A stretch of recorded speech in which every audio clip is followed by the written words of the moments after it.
Je crois que Dieu a une destinée, un plan pour chacun d'entre nous. Est-ce que vous êtes d'accord avec ça? C'est-à-dire que Dieu connaît ton point de départ A et ton point d'arrivée B. Dieu sait le chemin par lequel tu passes, Dieu sait le chemin par lequel tu vas passer pour arriver et atteindre ce point B.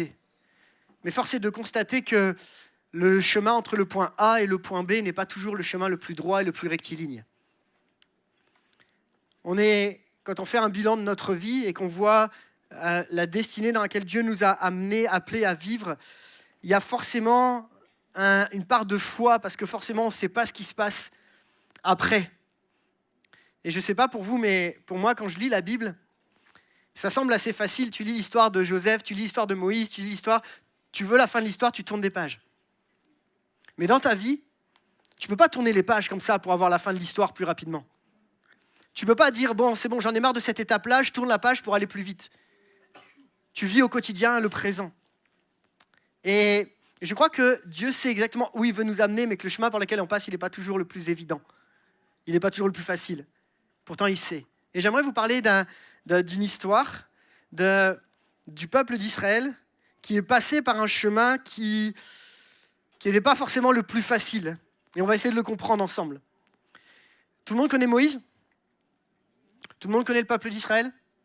Je vais donc parler du peuple d'Israël et de Moïse. Ça va? Et j'aimerais qu'on puisse réfléchir un petit peu, surtout à un moment particulier. Et le titre de mon message ce matin, c'est « Face au mur ». Face au mur. Ça vous est déjà arrivé d'avoir ce sentiment d'être comme face au mur? le rire qui était là à droite a tellement de sens. Ça vous est déjà arrivé d'être comme, tu sais, tu étais complètement bloqué et tu te dis, il n'y a rien qui peut passer. Tu es bloqué par une situation qui t'enferme et tu voudrais aller plus loin et tu es comme face au mur et plus tu avances et plus tu as l'impression de tu tapes et tu n'avances pas, tu es comme bloqué. Eh bien, j'aimerais vous parler à vous ce matin. Et moi aussi, parce que je suis parfois dedans aussi. Quand tu es comme face à une situation qui n'a pas de solution. Alors, est-ce que ça vous est déjà arrivé d'être face au mur? Ouais, dites-moi, quel genre de mur on peut rencontrer? Voilà, je vous demande peut-être des choses un peu trop personnelles. Est-ce que vous voulez m'aider à trouver quel genre de mur par lesquels... Parce que ça se trouve, tu vas dire un mur par lequel quelqu'un d'autre dans la salle est en train d'y passer va dire « Ah ouais, moi aussi, je passe par le même. » Quel genre de mur on peut rencontrer? Pardon? Un mur en béton? Merci, Olé. Merci. Merci, c'est juste. Ça représente l'image. Souvent, c'est un mur en béton, tu ne peux pas y faire face, hein? Tellement il est dur. Merci.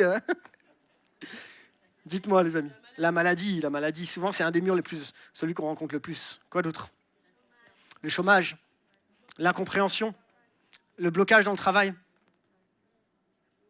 C'est quoi ton mur à toi ce matin? Les pensées. Ouais, bien vu. Ouais, ça, c'est des trucs qui nous bloquent vraiment. La mort, la peur, le doute. J'ai entendu. La stérilité. Waouh. Pas évident de traiter cette question-là. Tout à fait, Paul. J'avais entendu quelque chose par là, mais j'ai pas. Le célibat. Merci de le dire. Parce que parfois, c'est pas évident. Amen. Et il faut le travailler aussi. Et oui, c'est un mur. Est-ce que je peux dire le mariage? Non. Mais parfois, si, non? Mais parfois, si. Quand c'est compliqué dans le couple, ça peut être comme un mur quand il y a des conflits constants, c'est un mur. La crise des ados. Ouais, amen, toi-même tu sais. Je vais mettre les enfants de manière générale. C'est-à-dire la gestion des enfants, la façon dont nos enfants sont parfois éprouvés, nos enfants prennent des coups et tu essayes de le gérer tant que tu peux. Et ce n'est pas forcément évident. Et ma question, c'est, face à ces murs-là, comment on réagit? Et où est Dieu là-dedans? Et puis comment, non pas on réagit, mais comment on ne surréagit pas? Parce que bien souvent, face au mur, on surréagit, on va encore plus loin, et on en imagine encore plus. Et il y a certaines réactions qui sont normales, puis il y en a qui sont un peu plus excessives. Comment vivre à travers ça? Et puis, comment garder la foi face à ce mur? Et comment expérimenter aussi, je le crois, un moment où Dieu fait tomber les murailles? Parce que j'en suis persuadé. Parce que je sais que Dieu a des solutions même derrière les murs que tu vois actuellement. Amen. Donc là, ce matin, si peut-être il y a un mur dans ta vie, dis-toi qu'il n'est pas appelé à durer toute ta vie. Il y a peut-être un moment où Dieu va dire là je vais le faire tomber ce mur et on va changer et il va se passer quelque chose. J'aimerais vous parler du peuple d'Israël au moment où il sort d'Égypte. Et là c'est la libération extraordinaire, merveilleuse. Et Dieu va les amener vers un endroit qui s'appelle la mer Rouge. Et ils sont face au mur qui est la mer Rouge. Et on va analyser ce texte. Vous voulez bien avec moi ? Tout le monde connaît l'histoire, tout le monde a peut-être déjà vu les 10 commandements éventuellement, où on voit cette grosse muraille avec Moïse qui tord le bras avec sa grosse barbe. Et on ne sait pas vraiment comment ça s'est passé, mais on va essayer de comprendre en tout cas ce que la Bible nous dit par rapport à ce texte-là. Et comprendre qu'à travers l'histoire du peuple d'Israël, tu peux être ce peuple d'Israël qui peut passer à travers la mer Rouge. Amen. Qui peut sortir de la situation. Parce que je crois que Dieu nous amène à sortir de la situation dans laquelle on est. Amen. Juste un petit point, je vous lis ce texte, Exode 13, 17, tu peux le mettre. Quand le Pharaon eut laissé partir le peuple d'Israël, Dieu, écoutez bien ce que dit ce texte, Dieu ne les conduisit pas par la route du pays des Philistins, bien qu'elle fût la plus directe, car il s'était dit, s'ils devaient affronter des combats, ils pourraient regretter leur départ et retourner en Égypte. Il leur fit donc faire un détour par le chemin du désert, à côté de la mer des roseaux.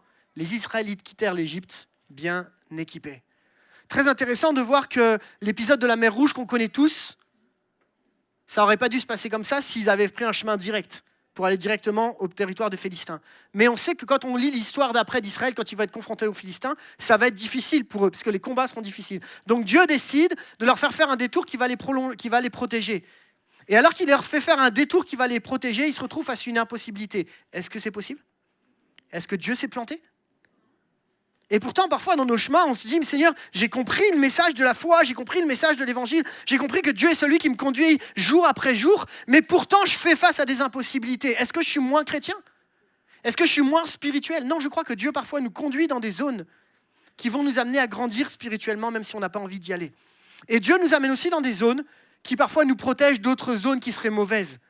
Parfois, Dieu ferme des portes afin de nous ouvrir des fenêtres. Parfois, Dieu nous amène simplement à dire là, je ne t'emmène pas là parce que je sais que c'est compliqué et que ce n'est pas là que je te veux ailleurs.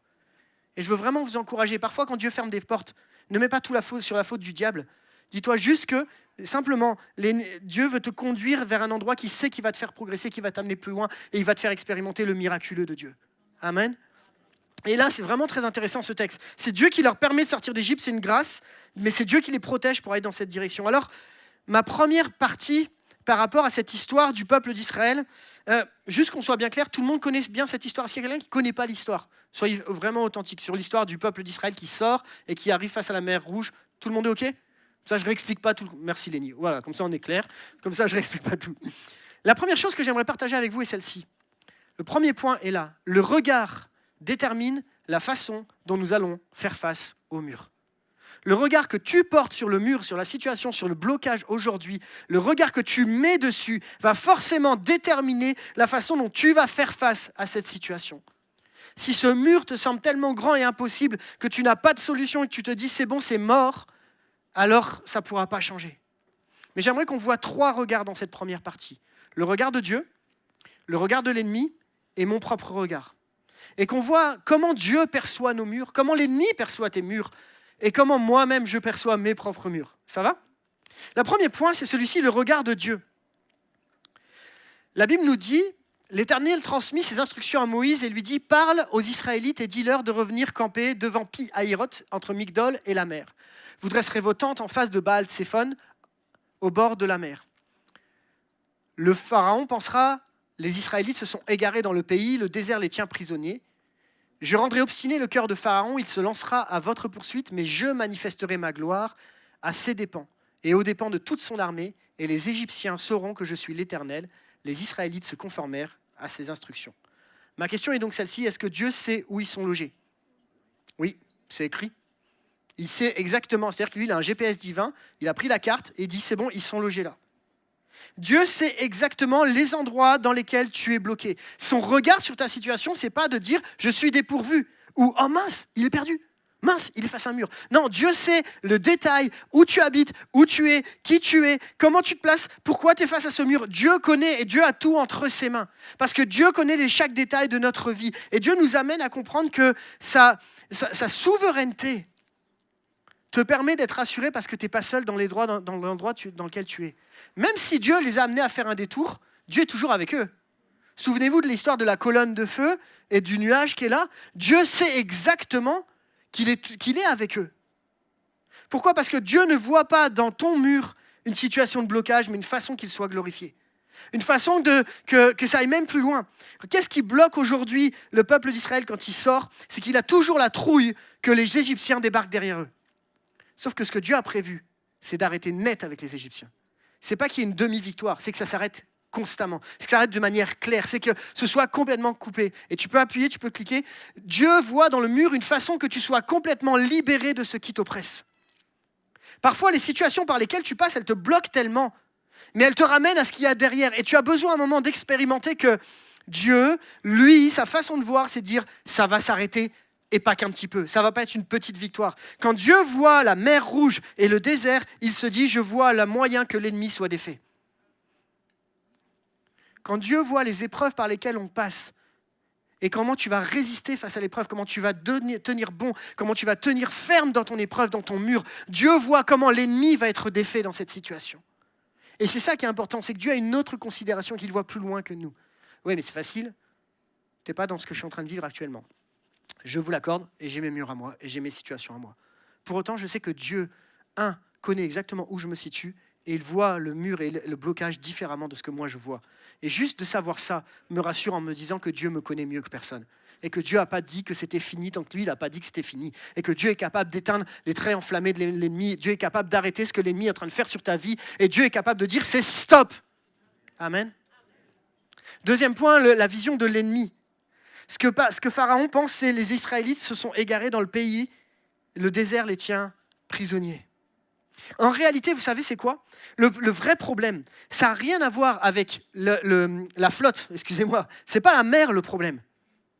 Le peuple d'Israël n'a pas peur de la mer parce que pour l'instant, il ne sait pas ce qui va se passer. Le vrai blocage, en fait, c'est ce que l'ennemi utilise pour te déstabiliser face à tes murs. Le vrai problème, c'est la façon dont l'ennemi va utiliser les murs pour te faire douter de ta foi. Le vrai problème, c'est face à toutes nos situations, quelles qu'elles soient, des fois, il va y avoir des résolutions positives, des fois, il n'y aura pas de résolution. Et on l'a entendu dans le don spirituel ce matin, dans Hébreux 11. Souvenez-vous, tout le monde, vous avez déjà lu le texte de Hébreux 11 ? Hébreux 11 commence toujours par « c'est par la foi que ». C'est par la foi que Moïse, c'est par la foi que, c'est par la foi. Et tu as toute une partie d'Hébreux 11 qu'on aime lire parce que c'est tous les miracles qui ont été accomplis par « c'est par la foi que ». Puis après, tu as la fin. Quelqu'un a déjà lu la fin de Hébreux 11 ? En fait, c'est par la foi qu'ils n'ont pas vu la délivrance. C'est par la foi qu'il y en a qui ont été sciés, torturés. C'est par la foi que... Waouh ! Comprenons ensemble, les amis, que la façon dont l'ennemi va essayer de te faire douter face à ton mur, c'est ça son objectif. C'est te faire dire, ok, le regard de l'ennemi sur ton mur, c'est chouette, un moyen de le faire tomber. Et est-ce qu'on n'a pas envie de faire mentir l'ennemi, les amis, ce matin ? Est-ce qu'on n'a pas besoin de dire que notre foi doit être boostée, doit être encouragée, même si on ne voit pas la résolution de suite ? L'ennemi n'a qu'un seul but, c'est te faire douter de ta foi. Que tu aies 14 ans, 12 ans, que tu aies 50 ans, 60 ans. Et les plus âgés d'entre nous ici, on sait, et vous avez plus d'années d'expérience de vie chrétienne que moi, que le seul but de l'ennemi, ça va être toujours de te faire tomber d'une façon ou d'une autre. C'est son but. Le but de l'ennemi, c'est comme le pharaon à ce moment-là. C'est de dire, chouette, je vais pouvoir me venger. Pourquoi ? Parce qu'il n'a pas du tout apprécié ce qui s'est passé quelques semaines avant, quelques jours avant d'ailleurs. Et c'est ça le but de l'ennemi. Maintenant, le troisième regard, on a le regard de Dieu, et on va voir maintenant notre propre regard. C'est intéressant de voir que ma vision du mur va avoir un impact sur la façon dont je vais en faire face. Regardez ce que dit le texte suivant, tu peux mettre. C'est dans Exode 14:10. Le pharaon, je crois que c'était celui-ci. Le pharaon s'était rapproché, regardant au loin les Israélites, aperçurent les Égyptiens, lança la poursuite. Ils furent saisis d'une grande peur et poussèrent de grands cris vers l'Éternel. Puis, ils se tournèrent contre Moïse et lui dirent « N'y avait-il pas assez de tombeaux en Égypte pour que tu nous emmènes mourir dans le désert ? Pourquoi as-tu voulu nous faire sortir d'Égypte ? Nous te l'avions bien dit lorsque nous étions encore là-bas. Laisse-nous tranquilles, Pardon ? C'est écrit quoi là ? Nous voulons... Quoi ? Nous voulons être esclaves des Égyptiens, car mieux vaut pour nous cela que de mourir au désert. » C'est très intéressant que face à nos murs, et on est tous... on peut blâmer le peuple d'Israël, mais on aurait été à leur place, on aurait fait pareil en fait. Franchement. Face à nos murs, La situation qui va nous rassurer, ça va être de revenir sur une situation qu'on a connue, parce qu'on n'aime pas l'inconnu. Face à nos murs, face au moment où tu es éprouvé dans ta foi, face à des choses où tu dis, mais Seigneur, quand est-ce que ça va s'arrêter? Tu vas toujours revenir et tu vas toujours comparer avec quelque chose que tu as connu qui t'a rassuré à un instant donné. Oui, mais c'était mieux avant. Avant, j'avais pas tous ces problèmes-là. Avant, j'avais pas ces problèmes de santé et j'étais mieux avant. Oui, mais c'était mieux avant parce qu'avant, mes enfants étaient plus jeunes, j'avais pas tous ces problèmes-là. Oui, c'était mieux avant parce qu'au début de mon couple, ça allait mieux. Oui, c'était mieux avant. Vous connaissez cette chanson? C'était mieux avant? Ouais. Je sais plus c'est qui chante ça. Big Flo et Oli, merci. J'avais un doute. C'était mieux avant. L'église, c'était mieux avant quand même. Parce qu'avant, on chantait des vrais chants. Alléluia, des ailes de la foi. Qui nous parlaient vraiment. Non, on en a chanté un ce matin, par ce qu'il vit. Merci, ça fait du bien. C'est pas une question du contenu, c'est une question de ce que ça nous apporte, ça nous fait du bien, ça nous encourage. C'était mieux avant. Avant, quand j'étais différent. Et face à nos murs, en fait, on a tous cette même réflexion. Seigneur, pourquoi je passe par là et c'était mieux avant? Mais vous savez quoi? Le regard en arrière, il tue. Parce qu'il t'empêche d'avancer. Et bien des exemples nous montrent dans la Bible que tant que tu restes figé sur ce qui était avant, tu ne peux pas aller de l'avant. Parce que simplement, tu regardes derrière, en fait. Et en regardant derrière, c'est compliqué de marcher en marche arrière. Et il y a un besoin, à un moment, de dire, Seigneur, OK, face au mur par lequel je passe, est-ce que je suis toujours en train de dire c'était mieux avant? Ou est-ce qu'il n'y a pas autre chose à vivre finalement? On comprend ensemble que dans ma première partie, la vraie difficulté face à nos murs n'est pas tant le mur en tant que tel que mon regard sur le mur, que le regard de l'ennemi sur le mur et que le regard de Dieu sur le mur que je ne comprends pas forcément. Et il y a peut-être besoin de se dire, OK Seigneur, si j'analyse et si je regarde comment l'ennemi voit le mur, comment moi je vois le mur et comment Dieu voit le mur, est-ce que ça ne va pas m'aider finalement à percevoir nos difficultés, nos épreuves, quelles qu'elles soient, différemment? Ça va? Vous êtes toujours avec moi? Ce qui m'amène à ma deuxième partie. Comment réagir face à notre mur? Alors, avant que j'y réponde, est-ce que vous pourriez m'aider par rapport à, peut-être vous êtes passé vous-même par des murs dans votre vie, de la maladie, de l'épreuve, etc. Est-ce que vous pouvez me dire comment vous avez réagi? Et ce n'est pas parce que vous me dites quelque chose de bien que vous êtes plus spirituel. C'est juste qu'on s'édifie les uns les autres. Dites-moi. Oui, bien fort, bien fort. En louant. Donc, il y a le fait de prendre le dessus, même si c'est négatif, de dire « je loue Dieu ». Amen à ça. La prière, l'intercession, on va chercher la face de Dieu, le cœur de Dieu. Amen. Dites-moi. La reconnaissance, même quand c'est compliqué et que tu es face au mur. Ça va avec la louange finalement. Amen. La confiance, le fait de se poser et de faire confiance à Dieu. Face à vos murs, comment vous réagissez-vous? Dites-moi. La patience. Ouais, parce qu'il n'y a pas tout de suite la solution. Je suis d'accord avec toi, Paul. Oula. Ouais, moi j'aime bien me tenir à mon mur, tu vois. C'est celui qui me tient un peu. Le lâcher prise. C'est pas toujours facile, mais c'est une réalité, absolument. Surtout dans les choses sur lesquelles tu n'as pas de prise. L'introspection, aller chercher au fond de soi-même pour essayer de comprendre aussi qu'est-ce qui nous met à évoluer, comment on peut réagir. Dites-moi dans ton mur à toi. La foi, amen à ça, en même temps, direct. La foi. Toutes ces choses-là qui nous amènent finalement à essayer de comprendre qu'il y a une part intérieure et une part extérieure. Il y a notre choix à nous et puis il y a la part de Dieu dans tout ça. C'est ce qu'on va voir. Je vous propose qu'on analyse vraiment le texte pour comprendre comment le peuple d'Israël a réagi pour expérimenter le miracle de la mer Rouge. Vous êtes OK avec ça? Regardez cette première partie du texte qui nous dit « N'ayez pas peur ». C'est une blague. Tenez-vous là où vous êtes et regardez, vous verrez comment l'Éternel vous délivrera en ce jour. Ces Égyptiens que vous voyez aujourd'hui, vous ne les reverrez plus jamais. L'Éternel combattra pour vous et vous tenez-vous tranquille. Et l'Éternel dit à Moïse, pourquoi cries-tu vers moi? Ordonne aux Israélites de se mettre en route. Quant à toi, lève ton bâton, tends la main vers la mer, fends-la en deux, et les Israélites la traverseront à pied sec. De mon côté, je rendrai les Égyptiens obstinés pour qu'ils s'engagent derrière vous. Alors, je manifesterai ma gloire aux dépens du Pharaon et de toute son armée, de ses chars et de ses hommes d'équipage de chars. Et les Égyptiens sauront que je suis l'Éternel quand j'aurai manifesté ma gloire aux dépens du Pharaon, de ses chars et de ses hommes d'équipage. C'est ce texte-là qu'on va analyser pendant un temps. Premier point, très simple. Première remarque, tu peux mettre la slide suivante. Ce qui ressort, c'est « n'ayez pas peur ». Entre vous et moi, des fois, j'ai la trouille face à mes murs. Et face à eux, je pense que la même situation, j'aurais peur. Et en plus, Moïse, il dit, n'ayez pas peur, mais il ne sait pas ce qui va se passer. Ce n'est pas encore arrivé, le miracle. Donc Moïse fait un pas de foi. Il est dans une situation, mais il est dans une situation tellement désespérée qu'il sait qu'il n'y a que l'intervention divine qui peut faire la différence. Comprenons ensemble que quand on nous dit « n'ayez pas peur face à notre mur », c'est que la situation est tellement, tellement, tellement compliquée que seul Dieu est capable d'agir. Donc je peux ne pas avoir peur parce que je sais que Dieu intervient dans les situations impossibles. Je suis rassuré. N'ayez pas peur, viens travailler ton intérieur, viens travailler tes émotions. N'ayez pas peur, c'est de se dire à un moment, même quand je suis enclin à tomber, à avoir peur, même si j'y arrive pas, il y a comme cet encouragement de dire « n'aie pas peur, je suis avec toi ». N'aie pas peur face à ce mur parce que je suis là. N'aie pas peur, c'est-à-dire ne laisse pas la peur gagner ton quotidien. Vous avez remarqué que dans nos murs, face à nos situations les plus difficiles, quand tu passes un temps de prière, tu pries que pour ça. Quand tu loues que en rapport avec ça. Quand tu discutes avec les gens, tu discutes que par rapport à ça. En fait, le mur devient quelque chose qui prend ta tête tout le temps. Et Dieu nous dit, hey, n'aie pas peur. J'aimerais te dire un message plus simple que ça, mais ce n'est pas moi qui le dis, c'est Dieu qui le dit. N'aie pas peur. Fais confiance à Dieu. Ne laisse pas la peur dominer ton quotidien, même si tu ne le vois pas. Et je sais que c'est difficile, les amis, mais s'il nous le dit, c'est qu'il nous donne les forces pour ne pas avoir peur. Il nous dit, Dieu ne parle pas en vain en disant hey, « n'aie pas peur, t'inquiète pas, ça va bien se passer comme nous, on sait très bien faire. » Ça va ? Oui, ça va.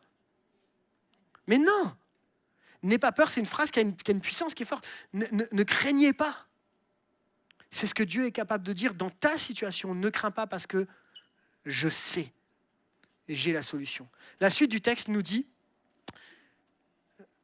tenez-vous là où vous êtes, tenez-vous tranquille. Ouais, ok.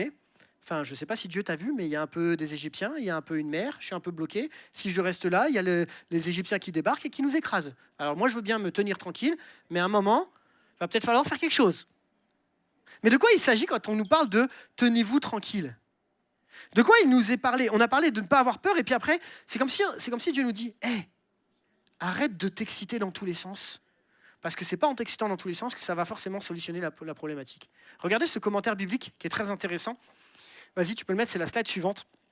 Et il nous dit « Moïse dit au peuple d'Israël de s'arrêter. C'est souvent la directive du Seigneur aux croyants en période de crise. Le désespoir vous abattra, vous empêchant de vous tenir debout. La peur vous dira de reculer. L'impatience vous dira de faire quelque chose maintenant. La présomption vous dira de sauter dans la mer Rouge avant qu'elle ne se sépare.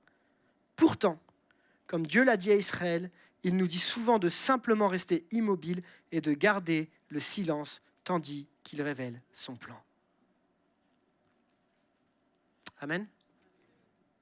Et je crois, les amis, que quand Dieu dit au peuple d'Israël, restez tranquille, quand dans le psaume il nous est dit, arrêtez et sachez que je suis Dieu, il y a comme une position spirituelle de dire que Seigneur, je vais pas commencer à chercher dans tous les sens, mais je veux juste être tranquille, en paix. Souvenez-vous quand il y a la tempête qui fait rage et que Jésus va dire deux choses. Il va dire silence, tais-toi. Silence qui parle à notre être intérieur, tais-toi qui parle à la mer. Il y a ces deux aspects dont on a besoin. D'être dans un état où le Seigneur vient apaiser nos cœurs et dans un choix de dire Seigneur, je resterai tranquille parce que je sais que tu es Dieu, même si je ne le vois pas. Amen. Et puis, on continue dans le texte. Une fois qu'on a compris qu'il ne faut pas avoir peur, même si ce n'est pas évident, qu'on reste tranquille, Dieu va dire à Moïse, ordonne aux Israélites de se mettre en route. Attends, tu viens de me dire de rester tranquille. Il faut être cohérent. Non, se mettre en route, c'est commencer à faire les premiers pas de foi. C'est commencer à se dire, même si je ne vois pas la solution, je te fais confiance. On entendait la louange tout à l'heure, c'est-à-dire la reconnaissance. Même quand je n'ai pas les forces, Seigneur, je veux mettre ma foi en action, mettez-vous en route. Les amis, vous savez combien ils sont, le peuple d'Israël ? On fait une petite estimation ? Quelqu'un sait ? 1 million ? 1,8 million ? Il y en a, ils sont précis. 1 855,2 environ. Ouais, on n'est pas loin des 1 million. En fait, le peuple hébreu comptait environ 600 000 hommes en âge de porter les armes, plus les femmes et les enfants et d'autres membres de la communauté. On estimait généralement qu'il y avait autant de femmes que d'hommes, en incluant les enfants. on estime le nombre total de personnes qui étaient probablement aux alentours de 2 à 3 millions. Ok, va mettre en route 2 à 3 millions de personnes. Bonjour, vous allez ranger vos affaires maintenant. Quand tu vois le temps que toi tu prends à faire ranger tes affaires à tes enfants, 2 ou 3 millions, il y a du boulot. Ouais. Et là, à un moment, parce que on est clair, hein, nous on dit c'est bon, la nuit passe, il y a du vent qui souffle, ça ouvre la mer et on traverse. Mais en une nuit, tu ne fais pas bouger 2-3 millions de personnes. Et donc, il y a un moment, il y a Moïse qui va te dire, écoutez, voilà ce que Dieu a dit, mettez-vous en route. Oui, alors la route, elle est où? Parce que là, il y a le désert, et là, il y a la mer. Oui, mais il y a un moment, il y a quelque chose où Dieu dit, ok, il y a un pas de foi à faire, il y a le fait de affronter la situation. Vous savez, c'est quoi la meilleure des solutions pour échouer face au mur? C'est t'enfuir. Parce que la fuite n'a jamais solutionné les problèmes. La fuite n'a jamais été la solution qui te dit, c'est bon, ça va aller mieux. Non. Il y a un moment, il faut l'affronter, la réalité. Il y a un moment, il faut te prendre en main. Tu sais, on parlait tout à l'heure de soucis de couple. Tu peux pas attendre de Dieu qu'il change ton couple si toi-même, tu ne te mets pas en route. Vous voyez ce que je veux dire? On parlait des enfants. Il faut se mettre en route pour prendre soin de nos enfants. Ça demande du travail. Il y a un moment, il faut se mettre en route face à nos crises, Oui, mais face à la maladie. Oui, mais c'est pour ça que parfois, il faut aller voir des médecins, il faut être accompagné, il faut s'entourer. Et Dieu est capable d'agir. Ce n'est pas un problème. Ce n'est pas parce qu'on va voir un médecin que Dieu n'est pas capable d'agir. Est-ce que je peux entendre un amen à ça, s'il vous plaît? Ouais. Ouf. Il faut se mettre en route. Parce que j'ai vu trop de gens qui ont attendu des miracles en disant ça va arriver, c'est jamais arrivé. Pourquoi? Parce que si tu ne bouges pas, en fait, si tu ne te mets pas en route, tu ne mets pas ta foi en action. Oui, mais Dieu fait tout. Oui, mais Dieu travaille en collaboration avec toi. Mets-toi en route dans ta situation. Il y a quelqu'un de malade dans ta famille. Mets-toi en route dans la prière. Mets-toi en route dans l'intercession. Mets-toi en route dans le partage. Je ne sais pas, ce n'est pas moi qui ai la solution, c'est Dieu. Mais mets-toi en route. Commence à te mettre en route. Commence à préparer, parce que Dieu sait comment il va te sortir de cette mer. Amen. Mets-toi en route et c'est ce qui se passe. Le peuple d'Israël a décidé, sous l'impulsion de Moïse, de se mettre en route. Hébreux 11, 29, je vous le lis, il n'est pas dans les slides.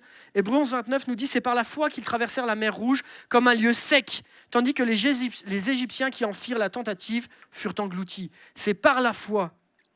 Et il y a une part de foi, les amis, dans la vie chrétienne. Enfin... Bah oui, en fait c'est un peu l'histoire, c'est un peu le principe. Mais n'attendons pas que Dieu fasse tout tomber du ciel. Parfois, il faut se mettre en route pour que ça fonctionne. Et je crois que Dieu va nous accompagner. Et je crois que face à nos mers, Dieu va être là, même si le mur semble impossible. Dieu est là quand tu commences à te mettre en route. Et puis, on lit la suite du texte.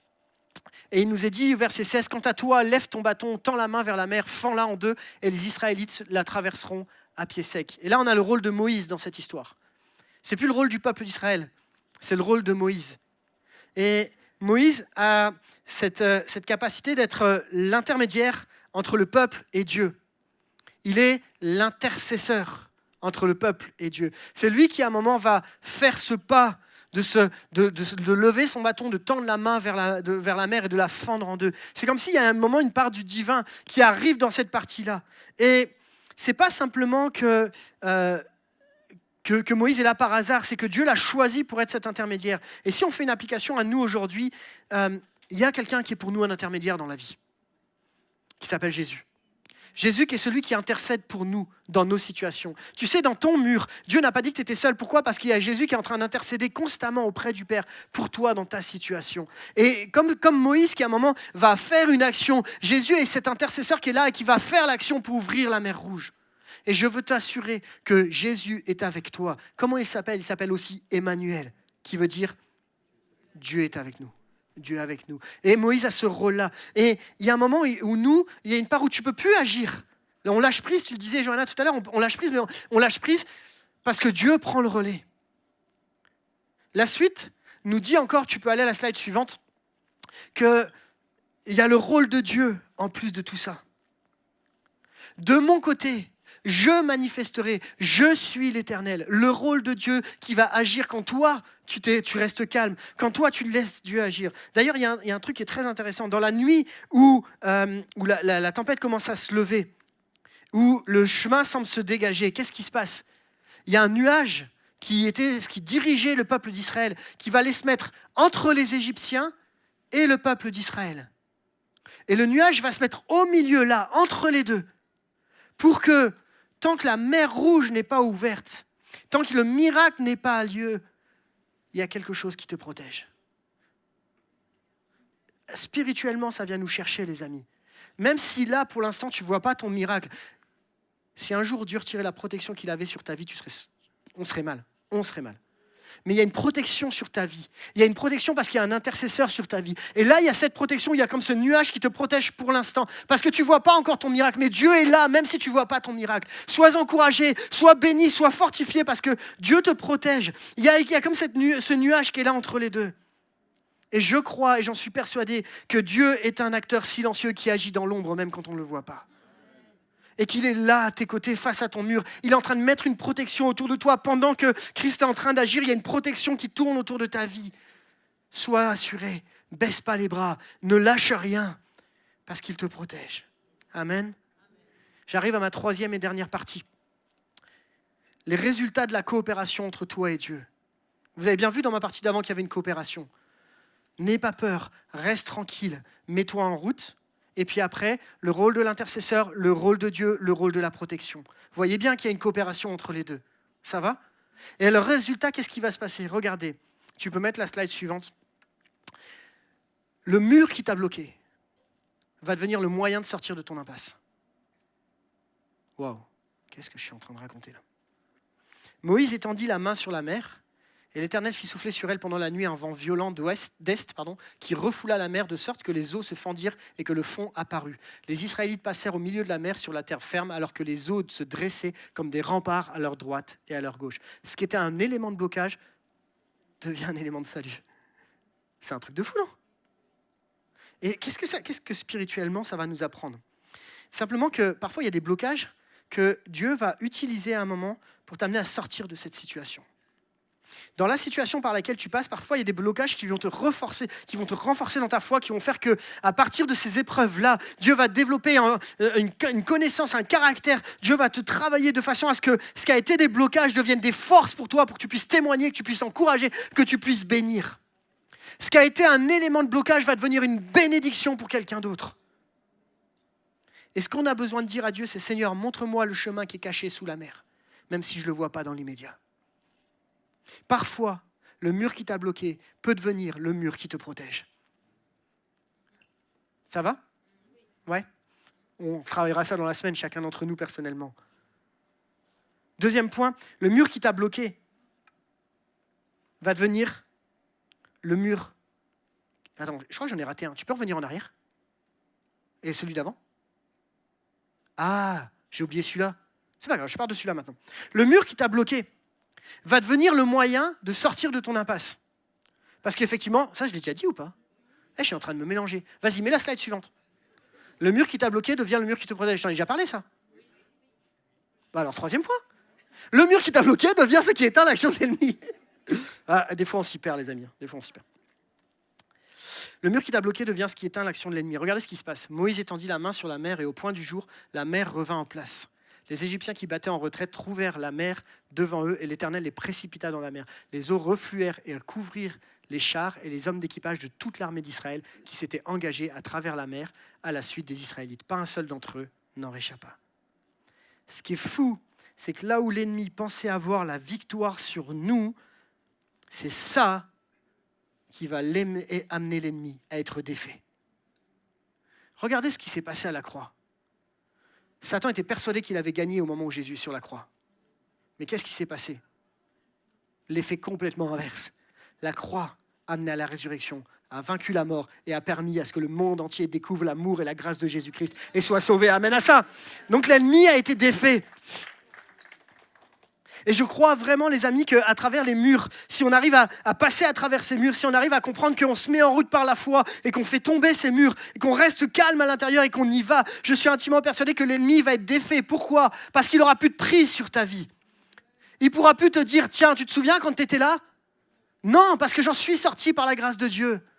Tu te souviens quand tu étais dans un conflit avec ton époux, avec ton épouse ? Non, parce que j'ai réglé ça avec l'aide de Dieu. Tu te souviens quand tu étais dans une impasse impossible ? Oui, mais je l'ai réglé avec l'aide de Dieu. Oui, mais tu étais quand même dans le doute. Oui, mais je l'ai réglé avec l'aide de Dieu.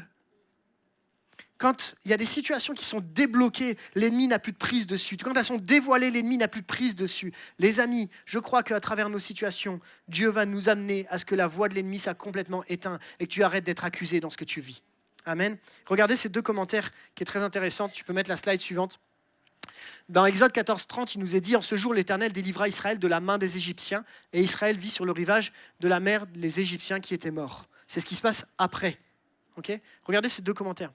C'est une touche très évocatrice, un récit de témoins oculaires. Les soldats égyptiens noyés représentent un ancien mode de vie esclave, désormais disparu pour toujours. En quelque sorte, la vue de ces cadavres était le signe concret que le salut et une nouvelle vie pour Israël étaient désormais assurés. Et un autre commentaire nous dit « Ce principe s'applique aux luttes quotidiennes de la vie. Bien que la pression de ton épreuve soit presque insupportable, un jour, tu verras des Égyptiens morts. » Et je veux que ce soit un encouragement pour toi aujourd'hui. Même si aujourd'hui la pression est là, même si aujourd'hui tu sens que tu es au bout, tu n'y arrives plus, je crois que Dieu a une solution face à ton mur, quel qu'il soit. Il n'y a pas de mur trop haut que Dieu n'ait une solution. Je vais inviter l'équipe de louange à remonter. On va prendre un temps pour prier ensemble. Et je crois qu'on a tous besoin un instant. Peut-être il y a plusieurs aspects qu'on a besoin de découvrir. Tu as peut-être besoin simplement de découvrir la paix dans cette situation improbable. Tu as peut-être besoin de découvrir que Jésus est celui qui agit. Tu as besoin peut-être de découvrir qu'il faut rester tranquille. Tu as besoin de découvrir plein de choses. Mais ce que Dieu veut t'encourager, c'est face au mur, reste tranquille, mets-toi en route, laisse Dieu agir. Et je crois que Dieu va te permettre de passer à travers ce mur. Et que ce mur sera une occasion un jour de dire « Dieu m'a aidé, je suis passé à travers et aujourd'hui je peux bénir, je peux encourager. » On va prendre un temps pour prier, on va prendre un temps pour se laisser conduire un instant. Et on va juste chercher la face de Dieu un instant. Et je vous invite à fermer les yeux. Tu peux commencer à jouer. Et je voudrais parler à tous ceux ce matin qui sont comme complètement bloqués dans ce mur qui est là face à eux. Parfois, ça te concerne personnellement, parfois, ça concerne quelqu'un d'autre. Et je voudrais vraiment que tu puisses revenir devant Dieu en disant, là, le mur, il est plus fort, plus grand, plus puissant que moi, j'en ai conscience. Mais il n'est pas plus grand et pas plus fort et pas plus puissant que Dieu. Dieu est capable d'ouvrir un chemin dans la mer. Il est capable de tracer un chemin même quand tu ne le vois pas. Il est capable d'apporter une solution même si tu ne le vois pas. Ce matin, notre défi ensemble, comme on peut avec nos limites, c'est juste de mettre notre foi en action. C'est juste de dire, Seigneur, je vais être tranquille dans mon intérieur parce que tu es là. Et je veux mettre ma foi en action. Je veux marcher même si j'y arrive pas. Je veux me relever alors que l'ennemi a essayé de me tenir à plat. Je veux me relever ce matin. Je veux me mettre debout, fier, non pas de moi-même, mais fier de la présence de Dieu qui demeure en moi. Face à cette situation impossible, Seigneur, je veux tenir ferme et je veux garder l'espoir. Parce que je crois que tu es là. Parce que tu n'as pas dit que c'était fini. Parce que mon mur n'est pas pour toi une impossibilité. Je sais que Dieu est là, présent. Il voit une opportunité que les ennemis soient défaits et qu'on puisse passer de l'autre bord, qu'on puisse aller de l'avant. Seigneur, alors qu'on est tous ensemble là, on a tous nos murs, tous nos situations, quelles qu'elles soient. Parfois, on est comme le peuple d'Israël, on a peur dans tous les sens, ça tape de tous les côtés. On préférerait regarder en arrière et dire c'était mieux avant. Jésus, je te prie qu'on change de regard maintenant pour se porter vers l'avant, même si on ne le voit pas tout de suite. Qu'on regarde à Jésus comme le peuple d'Israël a regardé à Moïse. Qu'on regarde à Jésus seul. Parce que Seigneur, c'est toi qui as cette possibilité d'avoir une solution dans nos impossibilités. Je te prie pour tous ceux qui sont à terre ce matin, découragés, abattus. Seigneur, afin que tu viennes renouveler leur foi. Et puis qu'ils puissent commencer à se mettre en route, préparer les bagages, préparer la maison, ranger les tentes et commencer à se mettre en route pour traverser la mer. Parce que le miracle est en cours et va bientôt arriver. Je te prie pour tous ceux qui sont en train de traverser la mer et qui peut-être s'inquiètent en disant « Est-ce que ça va tenir ? Est-ce que ça va tenir ?» Fortifie leur foi. Je te prie pour tous ceux qui ont le regard sur l'ennemi afin qu'ils changent de regard. Je te prie pour tous ceux qui sont comme bloqués, Seigneur, en disant « Il n'y a pas de solution, Seigneur », afin qu'ils disent « Seigneur, tu as fait ça pour la mer Rouge, tu peux le faire pour ma situation. » Seigneur, tu es capable de déplacer des éléments terrestres, alors pourquoi tu ne peux pas le faire sur ma vie aujourd'hui? Seigneur, je te prie qu'il y ait un temps de libération dans notre Église. Là où la peur règne, que la foi vienne prendre la place. Là où le doute est là, que l'assurance vienne prendre la place. Là où parfois l'impatience est là, que ta patience vienne dans nos cœurs. Seigneur Jésus, viens maintenant inonder les cœurs et les vies. Viens restaurer les cœurs. Viens fortifier la foi de chacun de ceux qui sont là ce matin. Je crois que les murs peuvent tomber dans le nom de Jésus. Alléluia, Jésus. On se met debout ensemble, on va chanter un chant et on va se laisser conduire dans un temps simplement à l'écoute de la parole de Dieu. Dans tous mes combats, j'invoque le nom de Jésus. J'invoque le nom de Jésus. Et dans mes défis, j'invoque le nom de Jésus. J'invoque le nom de Jésus.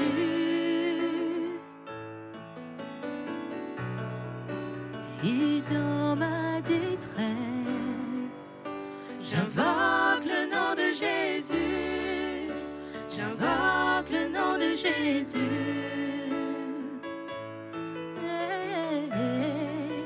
Quand je suis oppressé, j'invoque le nom de Jésus. J'invoque le nom de Jésus. C'est à genoux, à tes pieds. C'est là que je combats mes batailles. C'est là que je trouve ma victoire. Quand je prie